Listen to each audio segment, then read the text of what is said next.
Apa rasanya dibuatkan film tentang salah satu chapter terbesar dalam hidup kamu? Awalnya sih kayak nggak yakin ya, karena gimana ya, ini kejadianku udah cukup lama gitu. Terus baru diangkat jadi film sekarang. Jadi kayak nggak yakin aja. Terus tiba-tiba bapak udah bilang kalau misalnya mau dijadiin film, ya udah aku tanya, aku dibayar berapa? Canda. Bagus. Itu paling jawaban paling jujur. Aku dibayar berapa? Bagus. Bocrek kehidupan gue, lalu bayar berapa? Kamu udah memaafkan belum orang yang melakukan itu sama kamu? Maafkan. Makanya banyak orang yang bilang kayak, Bang, masa lu nggak dendam sih, malah lu jadiin candaan. Kan TikTok aku kan sekarang isinya kan apa namanya, satir-satir gitu kan. Iya, aku lihat tuh. Kok lu nggak ada trauma segala macam sih, Bang? Ya aku sendiri nggak ngerti sebenarnya traumaku itu apa justru malah traumaku itu malah bikin apa namanya, bikin kejadian waktu itu aku jadiin komedi itu bisa jadi traumaku kan. Iya, atau bagian dari healing kamu ya. Jangan dilihatin gitu dong. Ini macam ini ya, coping mekanismenya. Tapi pada saat itu kejadian, kan kamu sempat koma. Berapa hari Kak komanya? 58. Komanya 20 hari. 20 di rumah sakitnya 58 hari. Jadi waktu, ini maaf ya. Boleh. Karena kan ini seperti luka yang mungkin udah mau kering, agak dikutak-kutik lagi. Kan dengan ada film ini pasti orang akan tanya lagi tentang kejadian itu. Waktu kamu mulai sadar, waktu koma, obviously kamu nggak sadar dong. Nggak sadar. Oke. Mulai sadar tuh mulai pada saat apa yang kamu rasakan? Mulai sadar itu sebenarnya yang pas udah mulai sadar itu, tapi ini dibilang sadar juga belum sih. Tapi kejadian yang aku kan sekarang banyak ngelihat foto-foto aku yang kayak pas kasur aku diberdiriin gitu. Itu tuh aku kerasanya masih mimpi. Oh, rasanya dan itu kayak kejadiannya di rumah mama. Oke. Jadi masih kayak mimpi gitu. Oke. Tapi padahal itu udah kejadian sudah asli. Real, udah nyata tuh. Oke. Dan aku mimpinya itu rumah sakit aku itu ada di Fatmawati. Fatmawati itu, dan itu aslinya bukan rumah sakit. Itu aslinya bank DKI yang udah lama tuh. Itu. Jadi itu antara real dan antara yang nyata sama yang mimpi itu kadang-kadang suka kayak absurd gitu ya. Bukan kadang-kadang, setiap hari. Sampai kapan ya? Sampai pertama kali sadar itu pas yang aku udah ngerasanya, wah ini gue udah sadar nih gitu. Itu tuh pas Renjiro dateng main gitar. Itu sadar? Itu aku sadar. Apa yang dirasain saat itu? Sakit seluruh badan atau apa? Atau justru enggak kerasa apa-apa? Enggak sih, nggak kerasa apa-apa, tapi sedih aja. Sedih aja. Tahu tapi kamu habis disiksa? Enggak. Soalnya awal-awal itu aku tanya pas setelah sadar itu, aku kenapa ada di sini? Semua orang bohong. Sebenarnya yang ada yang jujur juga sih. Yang jujur itu adalah Pak Rudi. Pak Rudi itu papanya temen aku. Itu dia jujur tapi bohong juga sebenarnya. Kayak, aku kenapa Om ada di sini?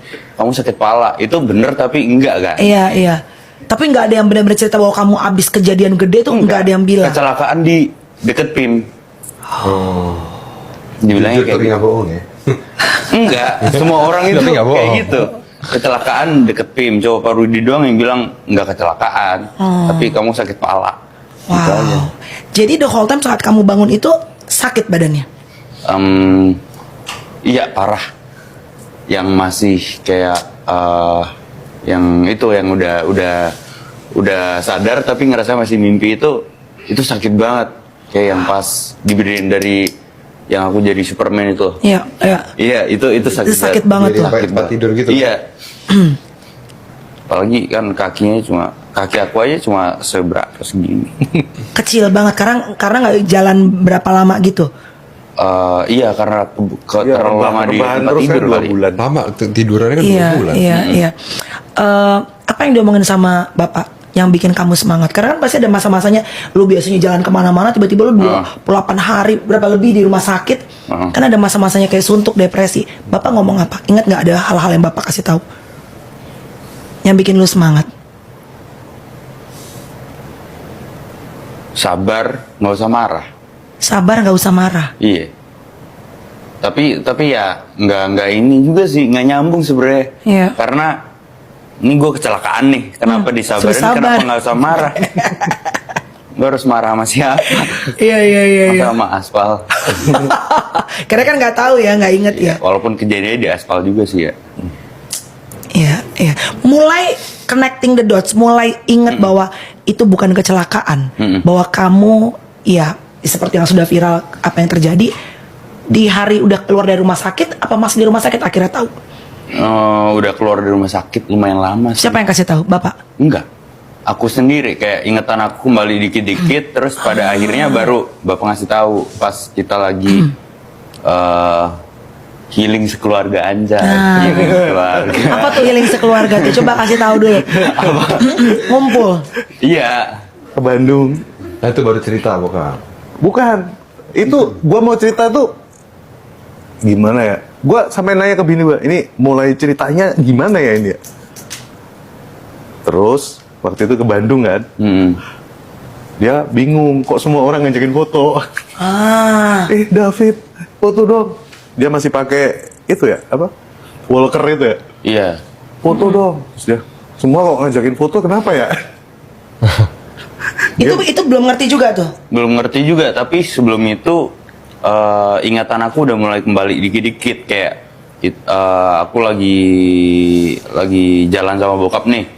Terus tiba-tiba ada mobil Rubicon di belakang Itu mobil. gua deg-degan banget tuh. Terus oke, Gua itu deg-degan itu platnya B bukan ya? Lu ngomong gitu? Iya. Iya, jadi itu di daerah. Itu ya? Ingat tapi aku nggak inget kalau misalnya aku tuh bisa koma gara-gara mati. Gua kan dikasih tahu sama dokter, jangan dikasih tahu Pak, pelan-pelan aja ngasih taunya, jangan langsung. Tapi Bapak harus ngasih tahu daripada dia tahu dari orang lain. Oh, dokter bilang gitu. Kan bingung ya, gimana caranya, kapan momentumnya. Jalan di waktu itu di Kelapa Gading ya, dekat Kelapa Gading ya. Iya. Dekat Kelapa Gading, tiba-tiba dia tiduran gini. Gua nyetir, dia tiduran di sebelah gua gini. Gua udah, aduh, sebelah gua ada Rubicon hitam nih. 2 pintu lagi. Mudah-mudahan dia nggak tahu. Mudah-mudahan itu harapan ya. Mudah-mudahan dia nggak tahu, nggak ke-trigger. Pas mobil itu nyalip, tiba-tiba dia begini kan. Rubicon ya? Apa ya, nggak tahu, nggak jelas. Rubicon itu. Plat nomornya bukan. Bukan. Itu di situ gua udah, loh, kok dia ngertiin plat nomor, dia ngerti Rubicon. Iya. Nggak ada yang ngasih tahu loh padahal. Gue tuh nggak pernah nanya apa-apa sama David. Baru hari ini gue denger pernyataan ini. Oh, jadi lu the whole time dia datang ke gym gak pernah? Nah, gue ngomongin Ya yang biarin lain. aja yang lain. Gue ngomongin recovery, gue ngomongin latihan, gue ngomongin Makanannya apa, berposisi. Gue nggak pernah nanya kejadian ini sama sekali. Nggak pernah. Nggak pernah. Sama sekali, gue fun aja ngobrol-ngobrol. Supaya dia ngobrolin ke-distract musik. otaknya ya. Iya, Surplus supaya- kalori. Iya, gue aja nih lo harus bisa angkat ini nih. Gitu, Surplus tuh. kalori. Surplus kalori, makan apa aja ya kan? Iya. Gua sama sekali. Anyway, satu saat lu harus ngomong ke David. Itu yang gua, momentumnya kapan? Kapan gitu. Lebaran 2023. 3. Itu lo ngomong. Yuk kita ke Bandung. Ini udah rundingan sama istri nih. Nanti kayaknya kita ngomong deh. Karena dokter Tatang udah nanya terus, Pak, sudah jelasin ke David belum? The whole detail. Wow. Nah, di Bandung kita makan. Orang nyamperin David semua. Alhamdulillah David, foto ya sama Om ya. Terus dia kenapa ya? Kok orang pada ngajakin foto? Itu disitulah gue mau nggak mau cerita. Ngomong